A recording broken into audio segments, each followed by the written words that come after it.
जमी, सबसे पहले आपको बधाई इतनी बड़ी पारी खेलने के लिए।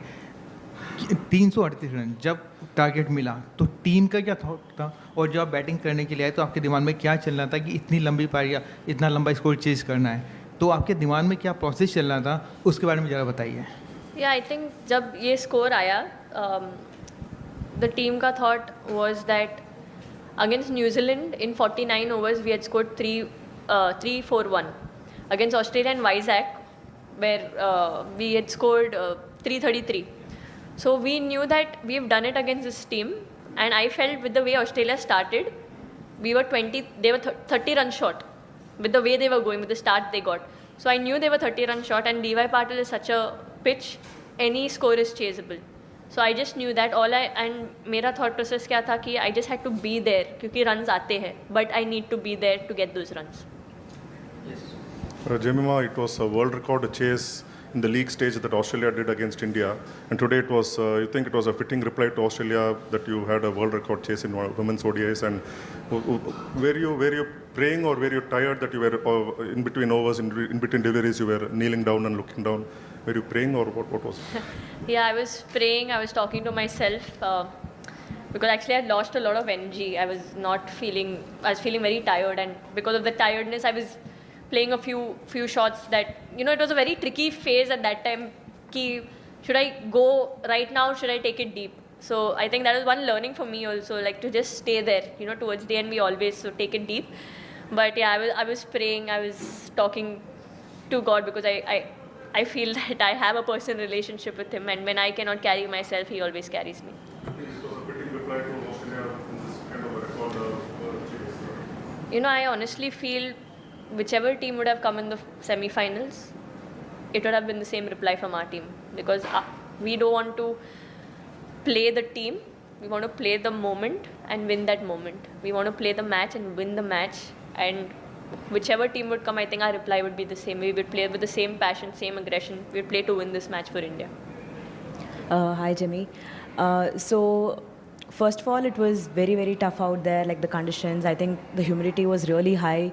And during a chase, we've seen India, lose a lot of wickets towards the end and not keep up with the pressure, like against England we saw.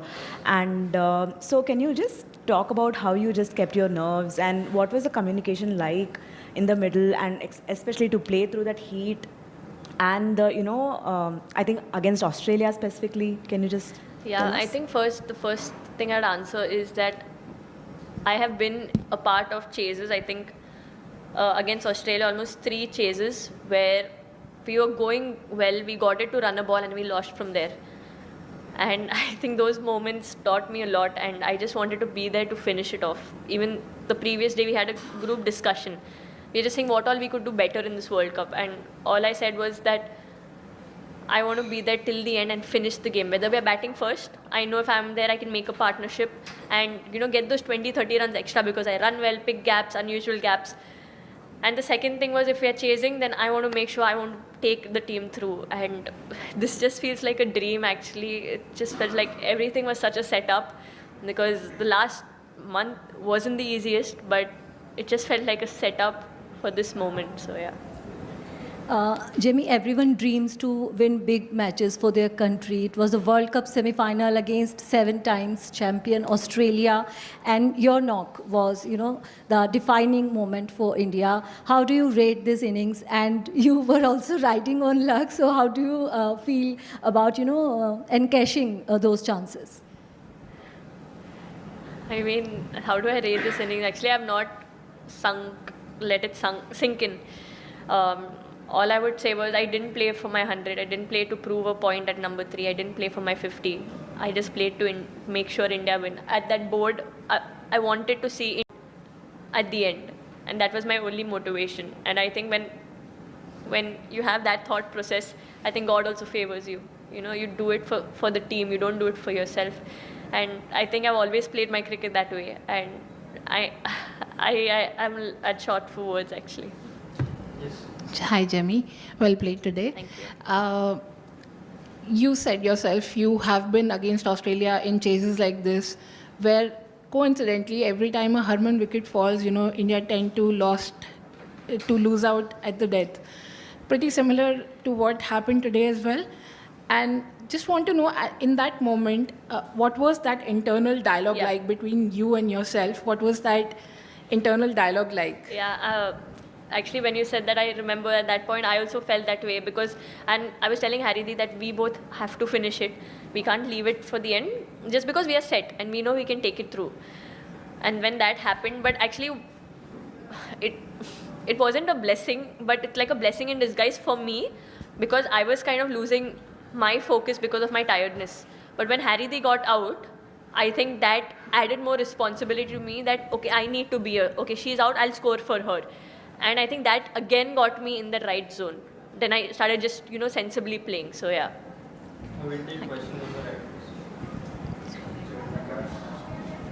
Congrats on the win. Just talk about the last month, as you said, it's not been easy. You've missed out on a game as well. Your first ODI World Cup. Could you just talk about the emotions of it all? Yeah, I'll be very vulnerable here because I know if someone is watching this might be going through the same thing, and that's my whole purpose of saying it because nobody likes to talk about their weakness. I was going through a lot of anxiety at the starting of the tournament, and it was a lot, before few games also, I used to call my mom and cry the entire time, just let it all out.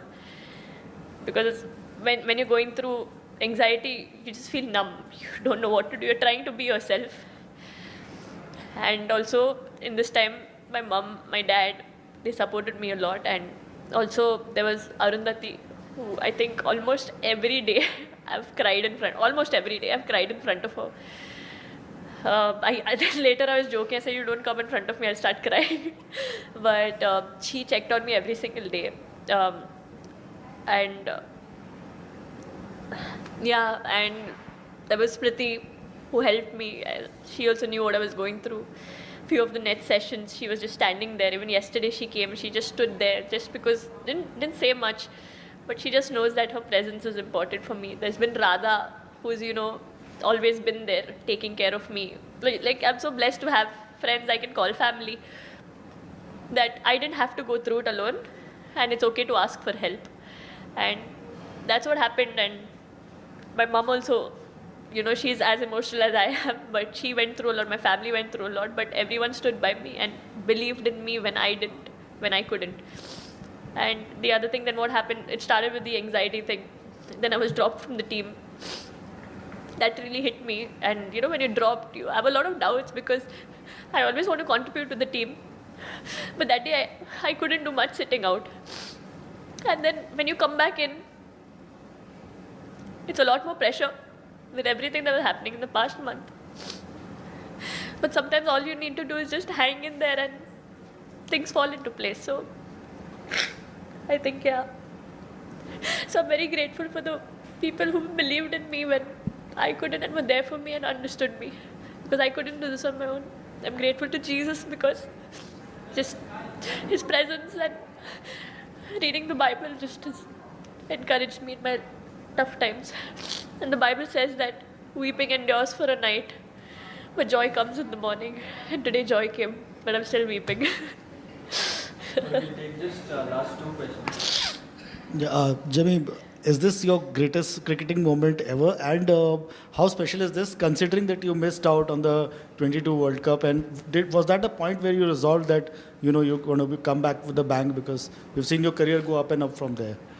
To be honest, when I was dropped, obviously when I came into this World Cup, being dropped the last World Cup, I wanted to come out there and not prove a point, but just do things that my team wins. I kept reminding myself that because it's very easy to get into that mindset, and that mindset never has helped me. But I think today, not just today, but from the last few games, all I thought about was, because I started off, I didn't start off well, things just kept getting worse and worse. First I was dropped off the previous World Cup. Then I'm going in, got out on 0 in the first match. Went in next match, got a great start, couldn't convert it.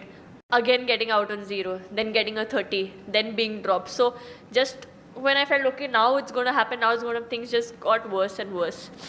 So I felt, okay, now it's going to happen, things just got worse and worse. So this knock is very special for me because of everything I went through, and just to come out here, do it in front of my family, do it in front of my team, do it for the team, do it in front of my people, Navi Mumbai, for the crowd. I think it would be so far my best knock. I'm saving one more for the finals. Last one. Hi, Jimmy. 5 minutes. That's all I want to know from you. Those 5 minutes, the thought that you had when you came to know you will be batting at 3 and the time you walked out. What went through your mind in those 5 minutes? I was kind of prepared for it when I thought that, okay, maybe the score is there. They might send me. So when that notice came, I wasn't like unaware. I was ready for it. So, but I just gave myself, some time. I was taking a shower. I took my ice bath. First I asked. Then they said it's the same order. Then they sent a message again and they said, okay, you are going to go now. So I said, okay, but I was in the shower at that time. I just freshened up. I ate something because I'd not eaten. And I think once I walked in there, I just thought of how would I play for a Mumbai team. When I lead Mumbai, how would I do it there? Because I knew I needed to be there, build a partnership with Smriti or Harman or whoever comes in from there. What would I do? And I know how important this match is, and I wanted to be there to finish it off. So all I did was, just kept telling myself, just stand here. Just stand here.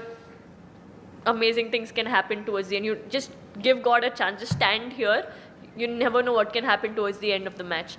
And then whenever thoughts were coming, like, when I reached my 50, when I reached my 100, I didn't celebrate because at that moment I thought of it and I looked at a hotel right here and I said, tomorrow morning, what would make me happier? Would it be a 50? Would it be 100?